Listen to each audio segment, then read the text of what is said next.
Hello, class, and welcome back to our class on youth ministry. I hope that you have had a wonderful week in your studies and everything is going well for you. As you complete week 5, we now kick into week 6, and of course that means we just have 3 weeks, including this one, left. Let me go ahead and remind you that your paper, week 8, I know I do this every week, but I want to make week 8 enjoyable and something that you can not just write a good paper for a grade, but that you complete the project. There's a reason that it's weighted so heavy. This is all build up and thought process so that you can grow and learn. But that paper puts you actually yourself engaging in a practical aspect into youth ministry. So hope that you've already began that, got some of your preliminary work done, some of the at least rough outline of those things covered, begin talking to leaders, making notes and those things. Also, if I haven't mentioned it recently, looking at your other sources. Obviously, we have 2 of your sources that you will most likely use in some aspect, but you do need those other sources. And that is not a Google search in an article that you find or someone, but a more in-depth context as you again advance in your studies. For those of you that will, you get into more in-depth undergraduate and most definitely master's or beyond level. You have to look at true academic sources, not articles and things. So the syllabus gives you those details, but I just simply want to remind you of those things as we go in. On one sense today, week 6 is probably not the most exciting because it's this concept of volunteers and longevity in that and evaluation, but it's very practical. And I would say that some of the aspects we've had to put into the context of what I presume many of you are dealing with before me, both in your roles and in the size churches that you're serving in. This is something I think quite practical, and to wherever you're at, it's some things that you can learn and you can grow from in that respect. So let's go ahead and jump in. We do chapter 10 in sustainable youth ministry this week. And I think this is a great concept. This and obviously in chapter 11 of our other book runs together in a positive way. And the subtitle of this chapter, I think, is quite telling, and it's very positive to what we're dealing with. That is from counselor to sustainable leader.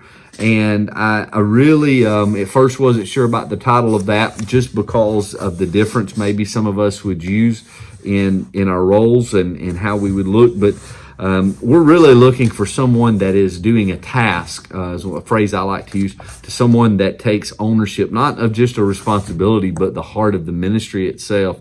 And that's the leader, the one that really cares. And so sometimes we recruit, and I know that's an aspect, again, in one of the sections we'll look at, but is sometimes we recruit in the context of task instead of leadership. And so I think that is an undernote for all of us. He begins laying out some both visual illustrations and then talking through that camp counselor mindset, and again putting some things in context of some of our churches and probably smaller youth groups, sometimes with literally a handful of youth or less. We think if we have that one, as he defines it, camp counselor that can come in and energize our youth, be a part, be one that those kids can come and talk to, that we've done something well, and there's positive there, and he alludes to that. But where he's trying to get us, whatever your role is, whether you're the youth pastor, the youth director, a volunteer, or the senior pastor, we have to get into really this concept of realizing that if we want to integrate our kids, if we really want to integrate our church family, there has to be a different approach than a single source of care. We talked some about this in some previous chapters to some degree, but I call it pastoral care. Some people don't like that because they hate to assess the title pastor, but really in a spiritual context, these people that are leaders are people that care about our young people and will be a part of their life. And so on page 144 in figure 11, he uses this illustration of the web. Instead of the leader being the center, the student is the center, and we attempt as the leader to help them build relationships throughout the community of our church, both in the volunteers. And I even like, if you look into that illustration, he alludes to it a little bit, but he even looks at multi-ages and different places in life. And so I think one of the positives that we can do in our churches is we think, and this kind of steps out of maybe the writing, but just in this context of what he's speaking of, maybe to encourage some of you, we are in often smaller churches with limited youth, and we think we need that great leader, that youth pastor that can grow a youth. And if we're not careful, we're actually attempting to build a secondary kingdom in our church instead of an integrated ministry that actually supports the whole. And so this Webb, while he may be writing it to churches that already have these independent youth ministries that has, as he calls it, the camp counselor, where everyone comes to that youth pastor and they are the source and he just has volunteers doing tasks, to integrate them in the body of the church. I think the positive in many of the churches that I'm talking to is that we're already in a dynamic. Our churches are small enough that there already is an element of integration. We have to create value in the community of the smallness as a family, and as our church grows, as that youth ministry grows, actually not forsake that, Sister Sally that's a senior and makes, wonderful upside down cake or whatever it is she makes, actually can love on our kids as much as the cool kid that a young guy that's hip and wearing skinny jeans. And so I think it's important for us to understand that what he's shooting for, some of you already have in your church, and you don't need to change your model. You need to grow your model. And I hope that makes sense, and hope that is encouraging to you as you look at that. Part of that, he's also speaking about the longevity of those volunteers and what that looks like, and also the type of person that is a part of that. In back on page 141, he talks about this pyramid that was talked about in chapter 5, so that this ministry is not built on a leader. Again, one of the failures in a lot of our ministries, senior pastor, youth, children's, whatever, is we get a dynamic leader, or maybe just a committed leader. Maybe they're not even dynamic, but yet because of their commitment, their heart, they're able to grow the ministry. And everybody applauds them, but at some point, the very weight of that ministry begins to crush upon them, either because they have failed to build the system that doesn't put the weight on them, or we, as a previous chapter, as the monkeys on our back concept, we build a ministry, or the ministry culture is already in such a way that all the monkeys come on the back of that leader. So this is the model that is, I think, biblical, and I think longevity occurs.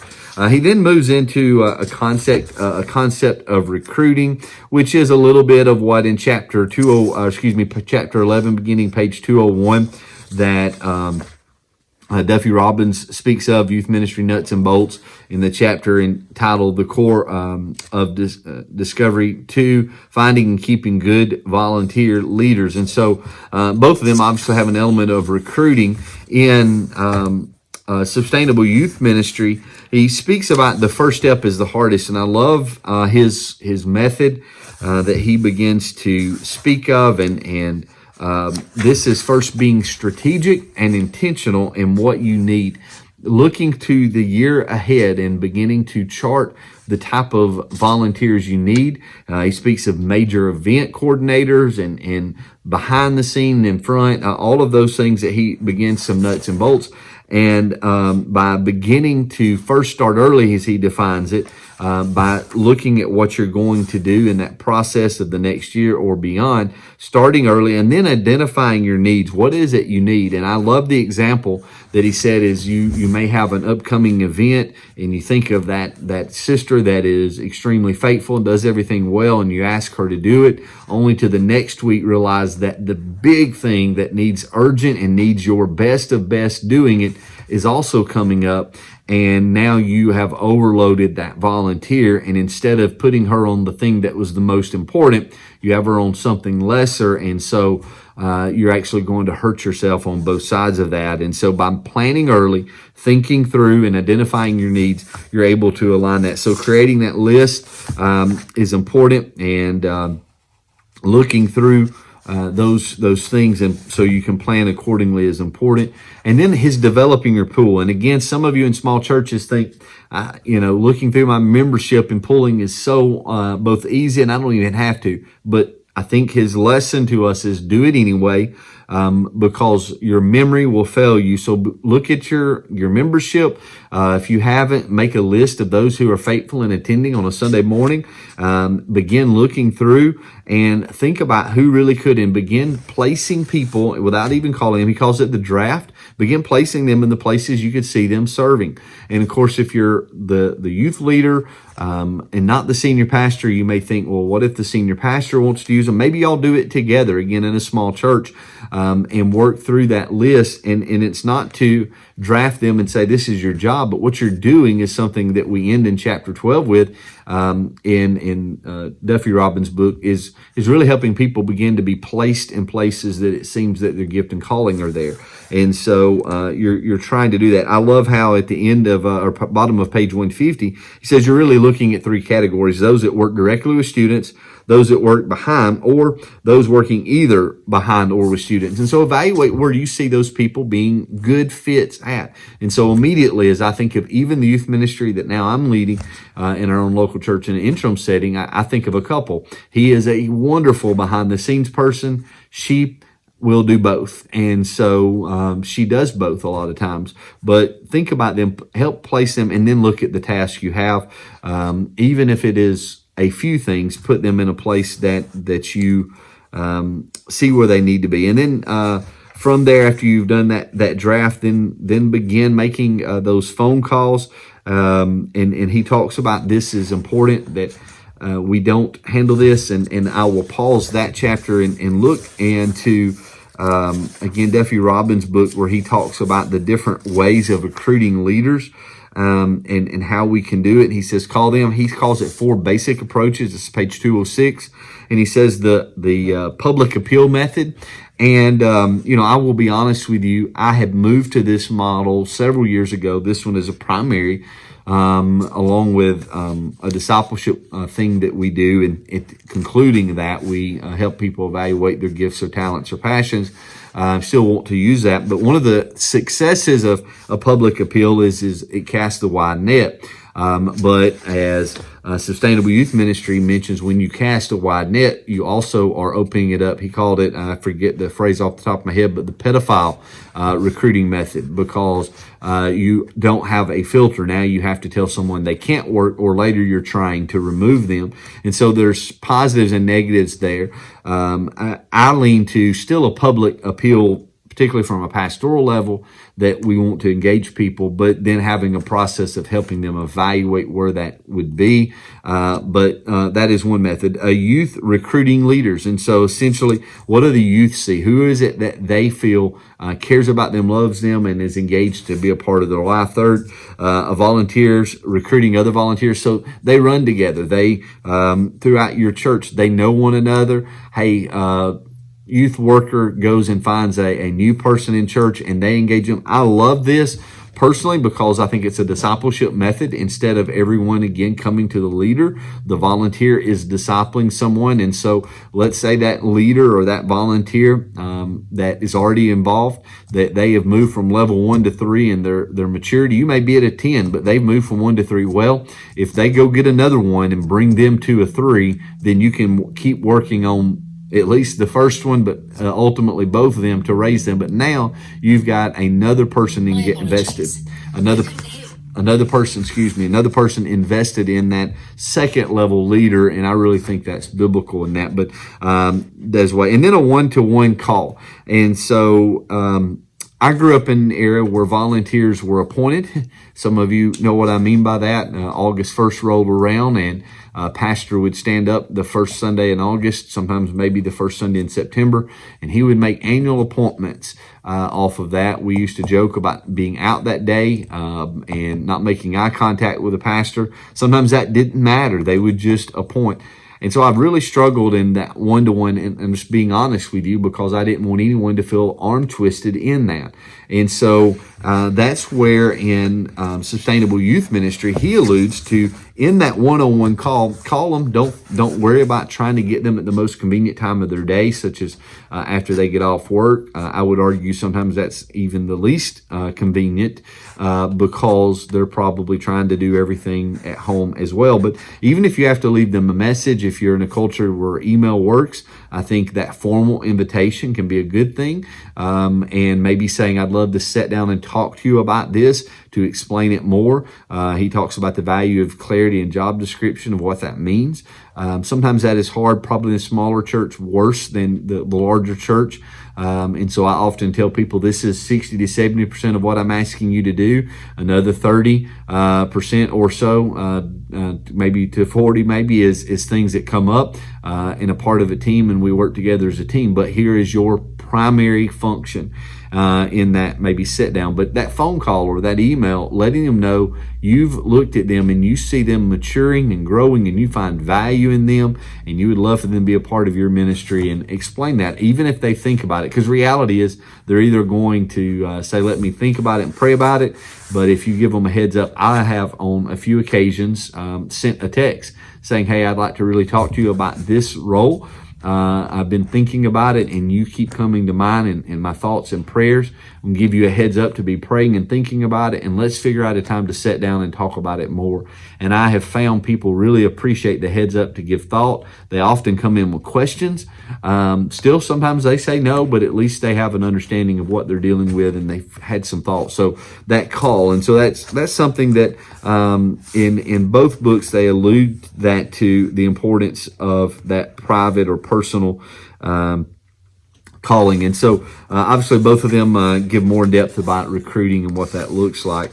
The stewarding your volunteers, he speaks about the importance of this as well, and how important that is as we steward it, about our communication, our celebration with them, and doing these things out of community and having that. And so that is vital with your team, that you communicate with them, bring clarity to what they're doing, not only as a job description, but as what's happening and things that are going on, so that they feel involved and a part of it. Celebrate with them. Let them be a part of that. Include them and celebrate them as a part of it. And then the relationship dynamic is, if we don't have a relationship with those that we serve with, it will not cultivate a relationship to those we're serving. And sometimes this can be difficult, depending on the context of ministry. Maybe in youth ministry, it has been easier for me than even senior pastor ministry, because the age gap and phases of life. A lot of your youth workers may be in a similar phase. And so that sometimes brings a difference, but in all of it, it's finding common place, building relationships, spending time together outside of the ministry task to do that. And he covers some other areas as well in this. After you have brought them in on your team, he speaks about the importance of the orientation, the periodic check-in, and the celebration of what they are doing. And so I think this is important. And again, I'll let you read that. Duffy Robbins speaks to some of this in his chapter 11 that I've already addressed in part. And if you go back to his chapter, when he speaks about opportunity, he categorizes and then gives a chart about the willing and able, the unwilling and able, the willing and unable, and the unwilling and unable. And wow, what simplicity of every conversation that you will have, you will be able to plot someone in those areas. And he kind of gives you and I a way to help them. And I'll simplify and say a lot of times people's perception of able and ability and willingness is different than the reality. I often say this, and I believe this is true, that the Lord has helped me to do this in many ways by His Spirit, is that I have seen more in them than they see in themselves. We sometimes call that potential. Sometimes it's because we don't know everyone's weakness the way we individually know our own weakness. But yet it builds that, and so you speak into that, you look at that, and sometimes people just need built up in ways. Sometimes the expectation hasn't been clearly communicated, so their willingness or ability may seem different than that. So again, clarity of expectations. But I encourage you to really look at that chart and think about it when someone tells you, I would love to, but I'm just not able to for these reasons. Look at that and evaluate that and see if you can not twist their arm using that to manipulate them, but help bring clarity of what you've asked them to, and see if you can help move that needle, especially those that the Lord has laid in your heart or are well equipped to do that. As you flip through that 204, page 204, he begins at the bottom of that page talking about longevity. Does our ministry have the right people in the right place? And so how do we keep that? And what does that look like? I think that's important. I think we've already alluded to the book that speaks about getting the right people on the bus and putting them in the right seats. But a part of that is continuing to discern, as he calls it, developing and deploying them. And so as you continue to equip, even in a small ministry, I think this is so vital in church culture. I think it's one of the problems in our small churches. And when I say small, I speak to most all of our churches that, again, are sitting before me, the 100 and under, sometimes even over 100, is we've made the ministry about the one that is called into ministry. Usually those called to preach is how we put that. But yet we, from an Ephesians 4 concept, understand that those fivefold ministries are there to equip the saints to do the work of ministry. And so if you're in a leadership role, we should spend more time equipping than we should doing the ministry, at least in the levels of that most of us do it. Obviously, we still pastor, still love, still speak, and those things. But the equipping is a matter of that discerning, developing, and deploying them. Helping the right people find the right place. I like that statement, top of 205, in which they can best grow and utilize their gifts. That's really the heart of your volunteers. And I think that builds a culture that people excel in, and it is something that is sustainable long term, not just for you, but in growth. And if you leave that ministry role tomorrow, well, maybe tomorrow's too early, but after that is built, that it isn't hinging upon you. Most churches, senior pastors or youth or children's, hinge success on that senior leader. And this is not just, some of us have maybe understood that, but changing the culture in our churches and our ministries has been difficult, but this is a part of that. So it takes time. You heard and read that in Sustainable Youth Ministry, him speaking of that, his 20 years in his place, and it's taken him, I think I remember him saying, over 7 years before that culture was there in such a way that it kind of made sense. It wasn't just him. And so as he speaks about the research volunteer improvement, typically define longevity in terms of 3 variables: tenure, commitment, and satisfaction. And so their long-term, their commitment or satisfaction, those are important. Again, I don't have time. He gives 9 areas or factors to build longevity. Those are all interesting and good to look at. On 206, from call to cultivation. And essentially, he says it boils down to 4 basic initiatives: call them, court them, coach them, and cover them. And of course, the pages following that speak of that. And for time, will not go into those. But I think that is important. I've already covered the calling when we was looking into Sustainable Youth Ministry, the different ways. But as you court them, what does that mean? What does that look like? In courting may sound offensive to some, but this really speaks of a long-term relationship. He speaks of the value of affirmation in that, of communications in that. Accountability is even a part of that as you walk with them, cultivating that, and working through that, and giving them a chance to succeed, and being generous with that affirmation and recognizing them in that. I think in our small churches, we always are afraid to, at least I have been, I won't say maybe all of us, but to highlight just a few, because we feel like we leave some out. And we can, and I understand the caution there. But if you have a handful of rock stars that are just, using a baseball analogy, hitting it out of the park, there's a celebration that they need in that, because you are positively affirming them and also setting a bar of expectation. I call it of excellence. And so I want to show affirmation to anyone that is serving and giving of time and energy, but at the same time, to build the positive culture of excellence moving forward, You have to highlight that. That is an affirming way to that individual and to the ministry of what you're doing. And he speaks of some examples of how you reward and create symbolic rewards for that. And I personally noted where he says how the awards are associated with tenure. Most were the thank you letters, certificates of appreciation, and luncheons. And so in my context, again, on the senior level, I have for some time wanted to do an annual meal for all of those that have served. This would be a wide net of anyone who serves within a certain context of time, more than one event, but on a consistent basis, to reward them in that. And this has brought maybe an encouragement to me to press that, but I've always concerned isolating those who do not. But again, we have to affirm those and recognize those who are serving. I will attempt to come home in my time with you, knowing it's Thanksgiving week here in North America, that your time may be limited, but I'm also required to give a certain amount of time in these lectures as well. At the bottom of 2:11, he speaks of this fitting job to the people instead of fitting people to the jobs.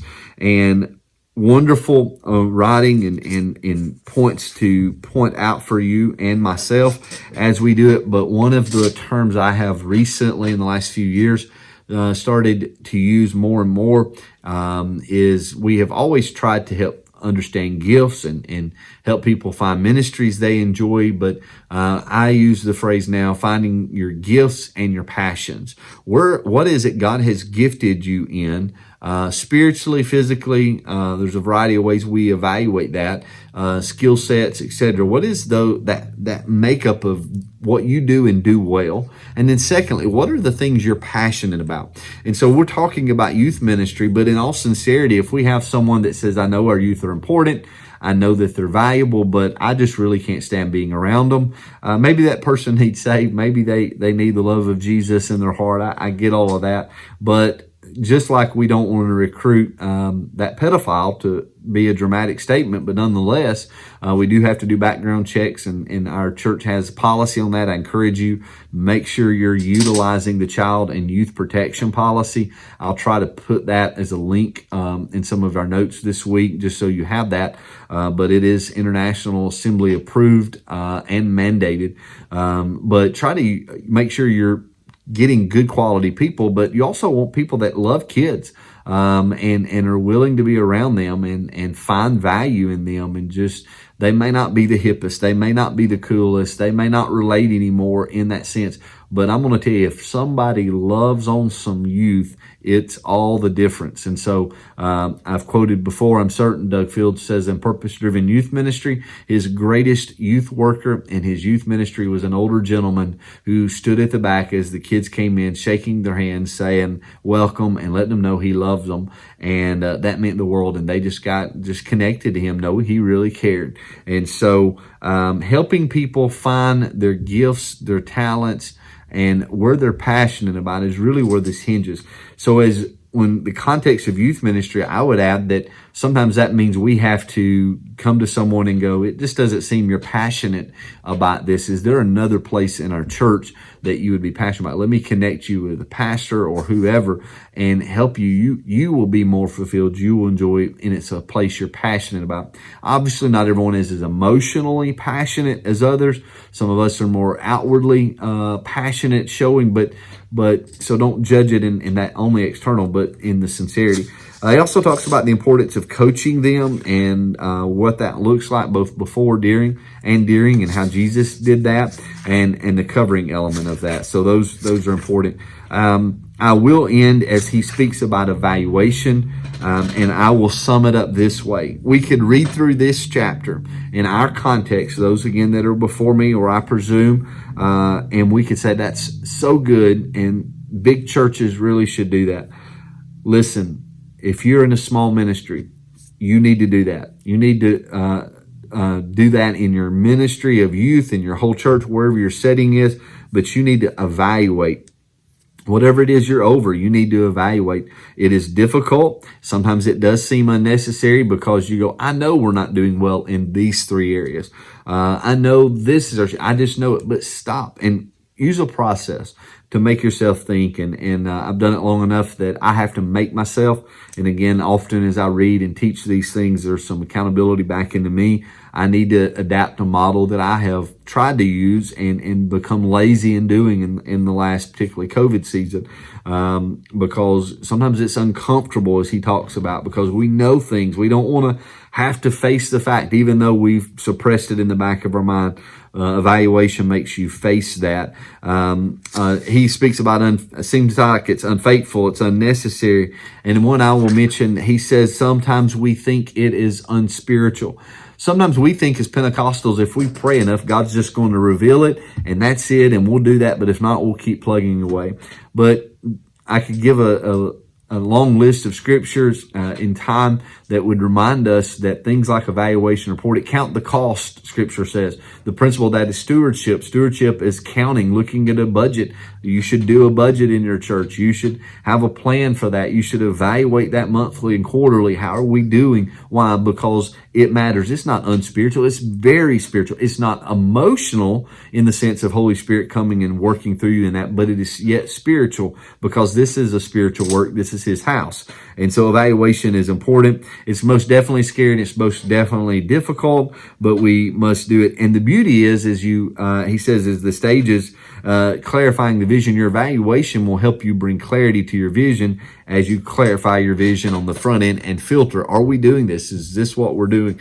But as you do, you'll end that. I'm kind of going in reverse of how he writes it. You'll look back and say, here's where we're at. Do we need to bring clarity to our vision to move forward? And so I think that's always the case, learning how to communicate the vision, but also where it matters. Again, he speaks about this, again, the examination, the program evaluation, and he gives us the funnel of programming. He gives a couple sample sheets that we can use as well with volunteers. He mentions even the youth side of it, and gives us some good nuts and bolts, as obviously the book is said to be. And so I think that's some good information to look at and to utilize to get on. So with that, I will end. I'm trying to keep this as brief as I can today. So thank you so much for your time.